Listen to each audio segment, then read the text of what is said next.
Today, the hunter becomes the hunted.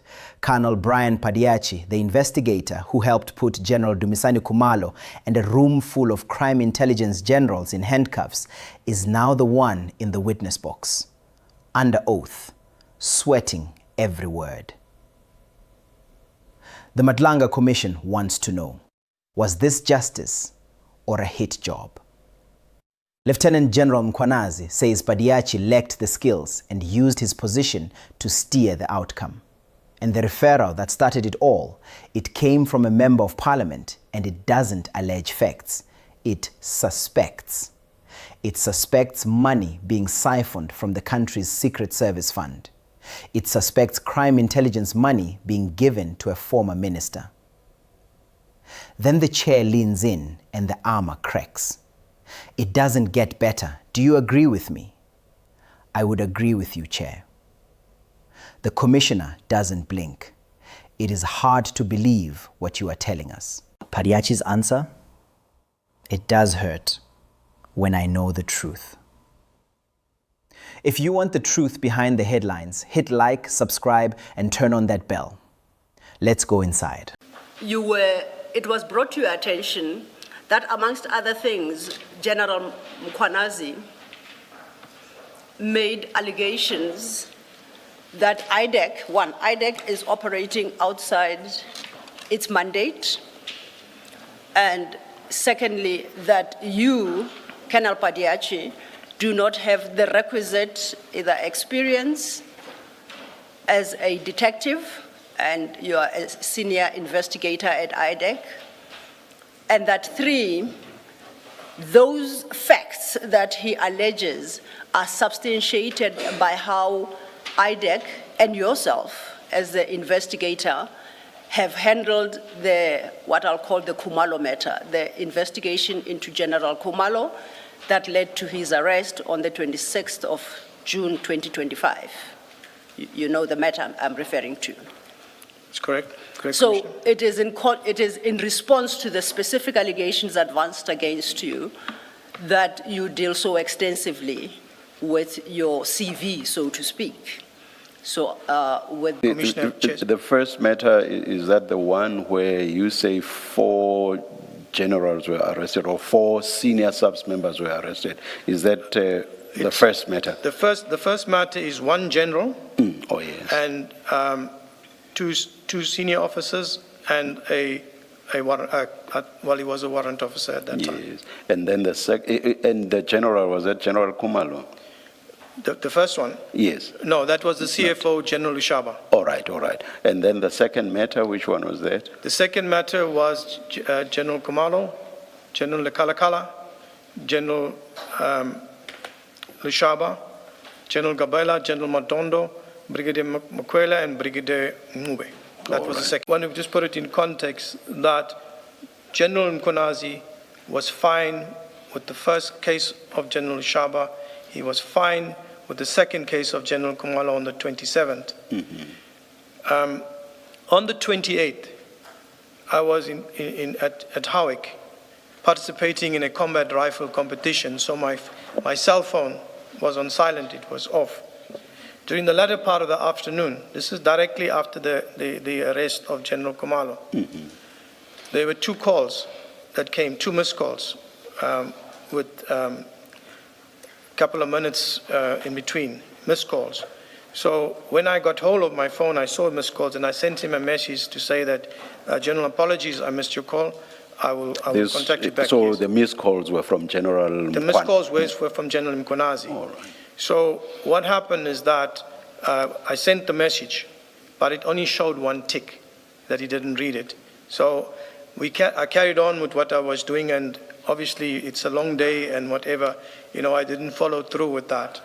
And the message wasn't read the Sunday and the Monday, and obviously with all the messages now, everything just pushes down, and all your later messages come out. So I didn't bother about it until the 6th of July, when I saw the press briefing and General Mkhwanazi giving the press briefing, and I was excited. So on corruption, there is not a single divisional commissioner that has held his post and stayed there. Most of them were charged for corruption. or allegations of corruption and removed, and there was always acting. Crime intelligence is a very closed environment, a dangerous environment too as well. There were inquiries and maybe criminal cases open, but some of them came nowhere. This matter that came to IDAC via a referral led to something unprecedented, that it led to the arrest of the executive of crime intelligence. To go to the people, the senior manager of crime intelligence, maybe I must just elaborate on that. Yes. When a complaint comes in via a Section 27 referral, that referral is taken by the intake committee, which decides whether this falls within the mandate of IDAC, whether all the legal prescripts, everything is there. That referral is then a Section 2813. If it falls within the mandate, and if it still needs more information, a preliminary investigation in terms of Section 2813 is authorized. So from that, there's a team gets designated. That team consists of investigators, criminal investigators, financial investigators, and prosecutors, meaning your state advocates. And then leading that team, you will have a deputy director of public prosecution who's responsible for that. So in terms of prosecution, the investigators do the investigation, but in terms of the prosecution, it is guided by the prosecutors. They decide on the evidence, the investigation and evidence collected, who to charge and what to charge. It's followed by another level, which is the Deputy Director of Public Prosecutions and other senior advocates who look at the evidence to support the charges and the accused. Did you say this one was a referral? Did you say this one was a referral? Yes. Thank you. A referral. This you. matter came under referral in terms of Section 27 of the NPA Act. Thank you, sir. Who referred it? The Section 27 referral came from a Member of Parliament, Mr. Fadil Adams. Yes. Do you want to elaborate on that? Let me put it into perspective as I indicated on my Zondo affidavit. There were many things that took place during, and as mentioned by Mkhwanazi, which I support what he says about the corruption within crime intelligence. The possibility of being promoted from a colonel to a general, during that corrupt era, it was possible because you had people being recruited into a system. Some of them worked at supermarkets or wherever that came into the police, and at a later stage it was uncovered that they came in on the rank of a captain. So, and a prominent person's wife was also promoted to a full colonel within the system. So, when you look at it, is it possible that it can happen? Yes, it did happen. It did exist during those times. But the manner in which it was done is questionable. But there is provisions for it under deviation in terms of the SAPS regulations, where people can be a deviation from advertising a post and promoting a person. But to go and skip ranks, there are other people too as well that also went from colonels to brigadier to generals. It is that system, or what happened there, especially starting at CI, that has put us where we are today, with a system that has become so corrupt. I must say that up to this point, your testimony was a bit confusing on this aspect as to the investigators. Earlier, I thought you were emphasizing the fact that you were not the lead investigator and that you were just the docket carrier.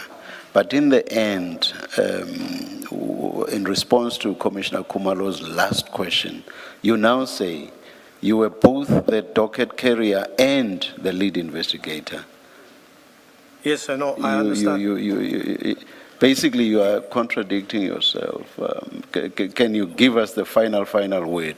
Are you going back on what you said earlier, which was laying emphasis on you merely having been, or being, because I think this is continuing, merely being a docket carrier and not the lead investigator?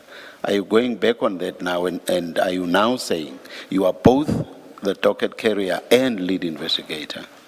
Is that what we must understand your testimony to be? Commissioner, I think that is the way we must understand it and take it. The lead investigator who's carrying the docket. And that's what I settled at, Commissioner, for the clarity's sake. All right, thank you. Apologies, Commissioner Kumalo. Thank you, no problem. The docket, sir. I must say, the way it came across, it sounded as if you were trying to avoid responsibility about certain things, and you were trying to say, oh, that's the responsibility of the lead investigator. I'm just the docket carrier. You know, like, I'm the messenger, don't shoot the messenger type of situation. I hear you, Commissioner, the inference that can be drawn for it. I think I must get the message across clear that we drop the word docket carrier, lead investigator, but in the team, I report to a chief criminal investigator. I think that makes it much more understandable from the English point of view, if I can go there. IDEC would not have been entitled to simply go ahead with the investigations. In terms of Section 27, it would have had to be satisfied that there were reasonable grounds to suspect that a specified offense has been committed. That's what Section 27 says in so many words. So you don't just get into a matter and as you go along, you end up finding that there is indeed something here. And you end up formulating charges and you commence a prosecution. That's not how you do it. You must be satisfied at the point of entry when the person comes to make a Section 27 referral. You must be satisfied that there are reasonable grounds for the person's suspicion. Yes. Is that what happened here? Or did IDEC just take on the matter once Mr. Adams came to you to complain about the lack of progress? The allegations made by Mr. Adams was serious. No. This is not about the seriousness of the offenses. The antecedent question is there in existence, or are there in existence reasonable grounds for the suspicion that a specified offense has been committed? You don't start at the tail end, which is, but are these serious allegations? The entry point is, this person coming to make a Section 27 referral, does this person have reasonable grounds? And testing reasonable grounds is objective. So you don't rely on what the person says. The question is, objectively, when I look at this, are there indeed reasonable grounds for the suspicion? What I say is, absent a reasonable factual basis, you should not even begin, because that's the basis for the Section 27 referral. You do not even begin. I think when I engaged you earlier, I said, you do not start, if the Section 27 jurisdictional facts are not satisfied, you cannot say, let us commence with an investigation. Who knows, maybe we'll come across something that will show that an offense covered by Section 7(1) capital A has in fact been committed. That's not how it works. You must first establish whether there are, or rather the jurisdictional facts do exist. If they don't, you do not even begin to investigate. That is where Commissioner Kumalo's question lies. Commissioner, I'm trying to answer it in the best way I know.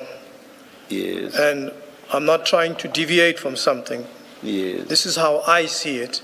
And what is given to me in the statement on the preliminary investigation to say, go and look, there's an allegation here that's been made, and where further investigation was conducted in terms of documents and interviewing of witnesses, I hear that there's nothing in here that this is what is being saying, but there's an allegation made here, a serious allegation being made here, that there is manipulation of processes by high-ranking officers, giving a civilian with no experience and appointing her in a crime intelligence post. So that for me is a flag. Promotion being manipulated, a civilian into a crime intelligence post with no experience. So that for me was the red flag, and I was satisfied. With that. Colonel, you read when Ms. Sillo asked you to basically set out how the process works. Yes. You read a number of sections and you went all the way up to, was it 28?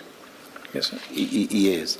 And as part of that, you even read section 27, which sets out the jurisdictional facts for a referral. And you say this was a referral. Yes. Do you know what those jurisdictional facts are in accordance with section 27? Do you or don't you? According to what is written in 7A, where it says fraud and corruption. So that's No. I'm talking about the jurisdictional facts in 27 for a referral. I'm still not catching it. So then, if I understand you correctly, you depart from the premise that once you are authorized, whoever granted you the authority has satisfied themselves that the referral affidavit itself complies with section 27. Exactly, Yes. Commissioner. Exactly, Chairperson. When you say it's management that makes the decision, who is that? Who is management?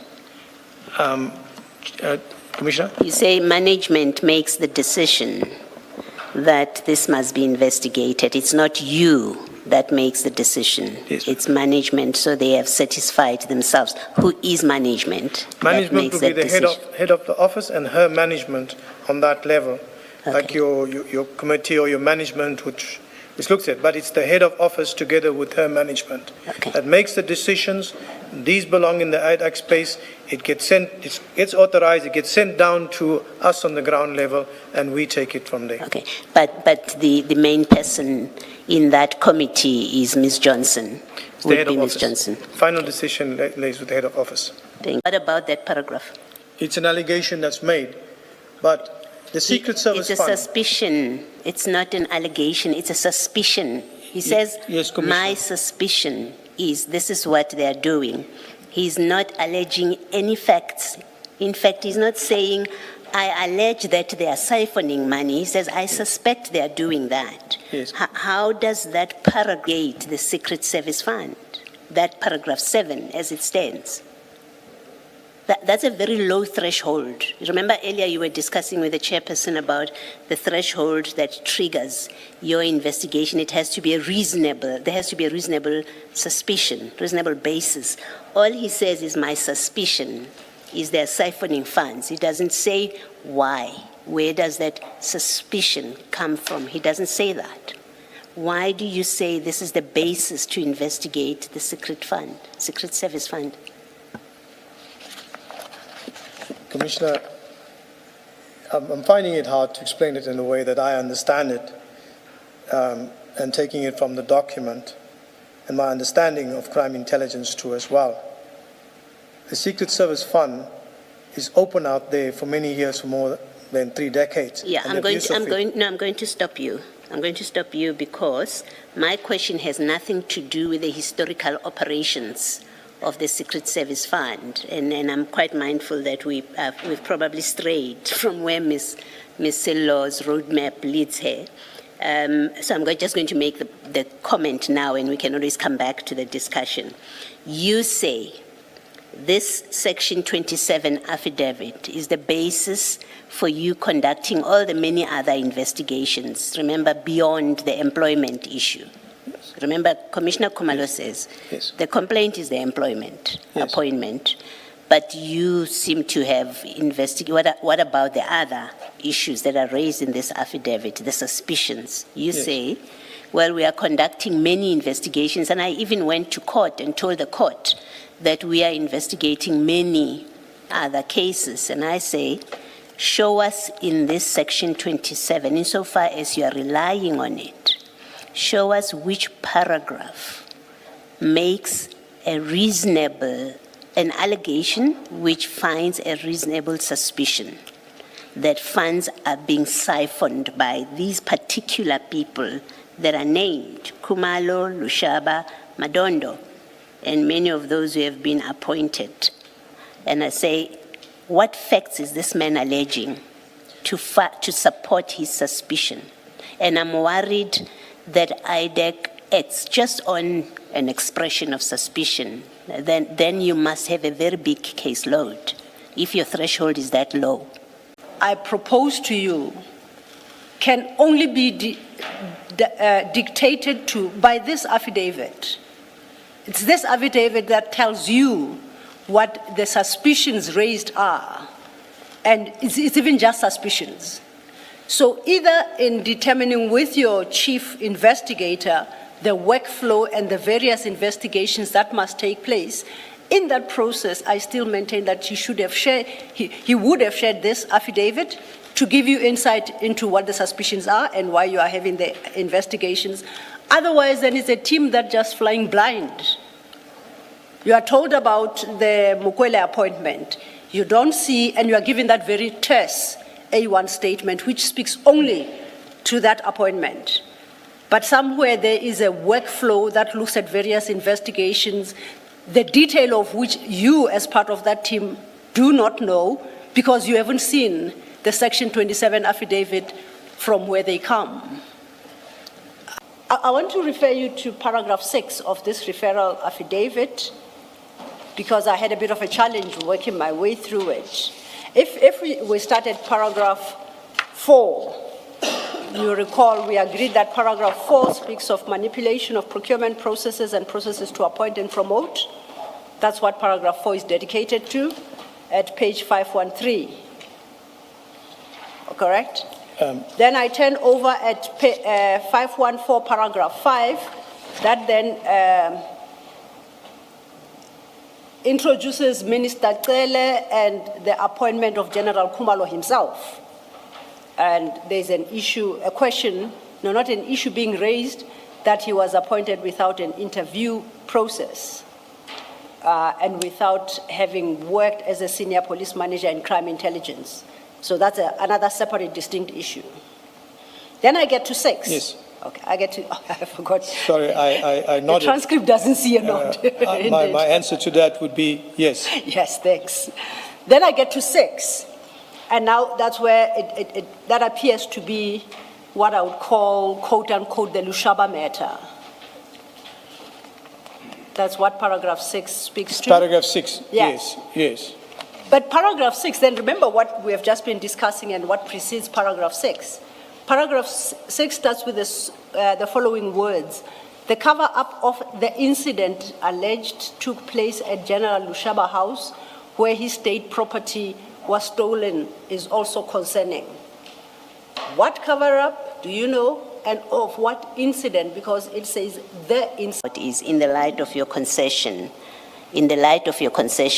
about paragraph 6, whether you are prepared to make the same concession in respect of 5, just looking at 5 as it stands. It says, yes. I suspect crime intelligence money is being given to former Minister Cele, and that's all that he says. Yes. And then again in paragraph 7, he says, I suspect that money is being siphoned by the 3 that he has named and many others from the secret fund. So the point really that I was checking with you is just on the face of these paragraphs, forget what you say you've investigated and you now know, just on the face of this, that does not, are you prepared to accept that it doesn't seem to meet the requirement of what Section 27 contemplates, which is there has to be a reasonable suspicion? All that I can say, it's a reasonable suspicion. And it's hard for me to comment more on paragraph 5, 6, and 7. I can form my own opinion, but I do not want to form the opinion for management. I would prefer management come and explain than rather myself explaining something. Okay, thank you. That I will interpret differently. I will not leave it there. Thank you, Chair. You see the paragraph in front of you. Yes. Can you comment on it? Does it does what's stated there meet the requirements of Section 27? Yes. So I You apply this section. You work. That's what gives you the powers to act, to investigate. As you read that section, regardless of who took the decision, does it meet the requirements of Section 27? So when I look at it and I see the word suspect, I suspect cover-up. It is just my opinion that when I look at it in comparison with what Section 1A said, it is my opinion that these words doesn't give much. You see the problem with your approach, and you've done this a good few times. The problem with your approach is that you seem to believe that once an allegation has been made, then the Section 27 requirements have been met. Just because Mr. Adams says he suspects without substantiating, then for you that's sufficient. Yes. How can that be?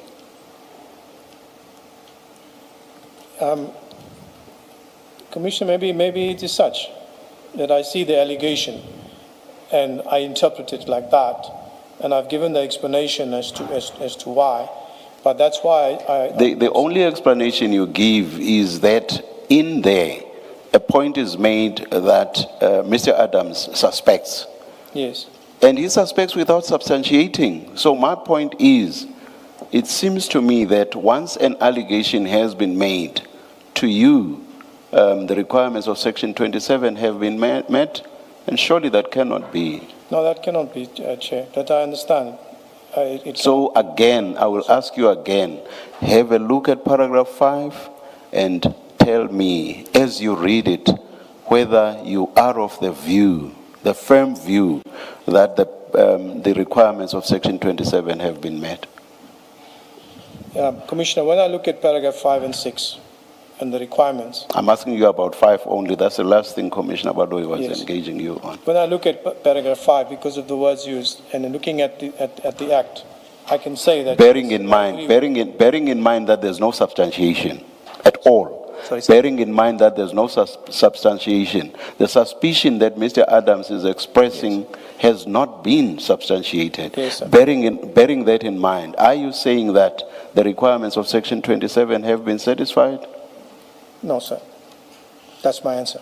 Now, you also seem to, my sense is that you believe that because, as you allege, you did not have sight of this referral affidavit, that makes your position or your situation better. I take the view that it actually makes your position worse. How could you go ahead with an investigation without even check for yourself that there was a well-grounded referral? How could you do that? Bearing in mind, as you said when I engaged you earlier, that there may be instances where you may have to query the instruction that you should investigate. Yes. So your position actually gets worse if you go ahead with an investigation without having seen the referral affidavit. It doesn't get better. Do you agree with me? I take what you say, Chair, and I understand what you say. Do you agree with me? I would agree with you, Chair. And why would you not have insisted to see the referral affidavit here? Thank you, Commissioner. And I assume that any colleague of yours who were to come here and say that you actually did have sight of the referral affidavit would be lying. From what you've said, that would be your response. But if there were to be such a person, their story would be more probable than yours on this. It just, as I said earlier, I find it hard to believe that you would not have had sight of this document. So if there were to be someone who says, no, we actually gave Colonel Padiachi that document, it would be easier for one to believe that story than your story. But of course, I'm not deciding the issue now. I'm just saying it would be much, much easier to believe that. I said it up front that it's hard to believe what you are telling us. Do you want to comment? Do you want to comment on that? Yes, I will comment, Commissioner. Yes, yes. I'm not saying there will be such a person. Only the evidence leaders know whether that will be so or not. I see Ms. Sillo. I think I saw her shaking her head. Maybe nobody will contradict you. Please respond to my comment. I say this and respond, Commissioner, and I want to be honest. I'm under oath. Yes, yes, yes. And I have been affected by a lot of things that's been said in the media. Yes. It does hurt when I know the truth, because Yes, I am yes, there, yes. and other people speculate about it. And Yeah. coming from the environment and knowing what it is, and which is facts, we got to ask ourselves, in the search for truth, do we find the truth? I have served for 44 years. I have come back to assist to fight corruption. But it has shown that it is a serious challenge. But people want to know the truth, so there will be uncomfortable moments. So, to respond to your question, with regards, if somebody comes here and says, no, but I gave Brian Padiachi that Section 23. I say to you that I'm under oath, that I never received that Section 27 referral until a couple of months ago, when it became an issue and when I had sight into it. I immediately, and as I've been throughout my career, as a disciplined police officer, when a superior and a commander comes and briefs me, gives me I take what he says, I listen to it. If it's lawful and I know it's lawful and I have a feeling it's lawful, I execute it. But I just wanted to point that out, the last one, Commissioner, it does hurt. Yes, And, yes, I'm yes. relaying it, that I've come here to the Commission to speak the truth, to be of assistance to the Commission. I've tried that with the Zondo Commission, and therefore I submitted a Zondo affidavit. General Mkhwanazi may come and also say that, yes, he pointed it out then. We have a person sitting in the witness program since 2012 to date that exposed the corruption in crime intelligence. His punishment or his reward is that to date he's still in the witness protection program, and only the people around him, because he disclosed the real rot. So it's not something that is easy. But I don't want to drag my answer too long, Commissioner, but I had to get that across. I'm here, I'm under oath, more comfortable with it, and because of my experience and the number of years that I have there, if there is something that I don't like and I'm not happy with, and if I feel that a particular Section 27 referral was improper or was unlawful or whatever, and I have commenced with an investigation at that moment in time, I will step down from the investigation because I will refuse to participate in something that started off unlawfully.